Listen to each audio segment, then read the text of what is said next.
Who invented weekends? The history of weekends? Have you ever waited all week just to shout, "Finally, it's the weekend"? Ever wondered who came up with the idea of taking 2 days off? Is that always Saturday and Sunday? Is there always a concept of weekend in history? Let's dive into the fascinating story of weekends, because believe it or not, weekends were invented. And their history is way more surprising than you think. First, let's go back to the earliest concept of the week. The 7-day week comes from ancient Babylon, over 4,000 years ago. They based it on the 7 celestial bodies they could see: the Sun, Moon, Mars, Mercury, Jupiter, Venus, and Saturn. This 7-day cycle spread across cultures. The Hebrews adopted it, calling the 7th day the Sabbath. In Judaism, the Sabbath is a holy day, a day of rest. It begins on Friday evening and ends Saturday evening. This idea of rest influenced Christianity. Christians began treating Sunday as their holy day, in honor of the resurrection of Jesus. Then came Islam, where Friday is the sacred day. Muslims gather for Jumu'ah, a special noon prayer. But early on, Friday was not necessarily a day off from work. So by the first few centuries AD, different groups had their own rest days. But here's the twist: there was still no weekend. People generally worked every other day except their religious holiday. Fast forward to the Industrial Revolution in the 1800s and 1800s, people moved from farms to factories. Factory workers often worked 6 days a week, or even 7.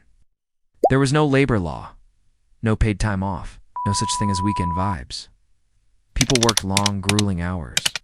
Sunday was usually the only rest day, and that too was for church. Then came pressure from Jewish workers in England and America. Since their Sabbath was Saturday, not Sunday, they were being forced to work on their holy day.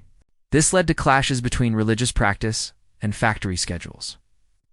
Eventually, some factories agreed to give Saturday afternoon off, but workers had to make up the time on Sunday. By the late 1800s, labor unions were gaining strength. They began fighting for shorter hours and more humane conditions. They pushed for a full day off on Saturday alongside Sunday. One key moment came in 1908 in New England, USA. A cotton mill in New England became the first American factory to offer a 2-day weekend, so Jewish workers could observe the Sabbath and Christian workers could attend church. This was revolutionary. Soon, other businesses began to follow the model, not for kindness, but because it boosted productivity. Well-rested workers equals better performance.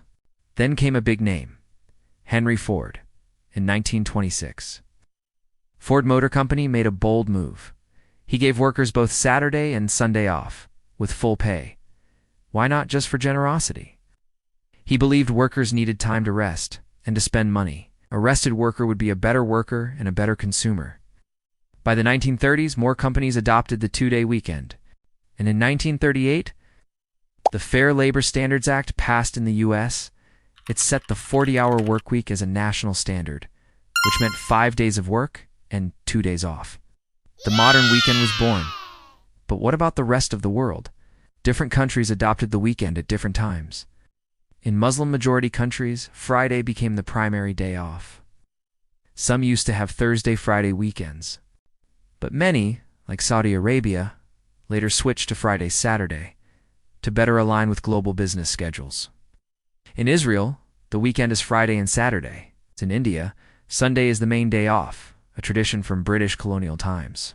But schools and some businesses also take Saturdays off. In Japan, Saturday was a half day until the 1980s. Now, 2-day weekends are common in many jobs. Still, not every worker enjoys a weekend. Retail staff, healthcare workers, service industry employees, many still work weekends while others rest. And with the rise of remote work, some argue that the concept of a weekend is blurring. Emails on Saturday, meetings on Sunday. Are we working more or resting less? Meanwhile, others are calling for even shorter work weeks. Some countries are experimenting with the 4-day work week. Imagine a world where every weekend is 3 days long. So who invented weekends? It wasn't one person, but a series of struggles, beliefs, and economic shifts. Its religious traditions shaped the idea of rest. Industrial workers fought for time off. Capitalists realized rest was good business. From temples to time cards, from Sabbath prayers to Saturday cartoons, the weekend was a slow, hard-earned revolution. And now, it's something billions of people live for. Not just rest, but freedom, family, and fun. Da-da-da-da-da.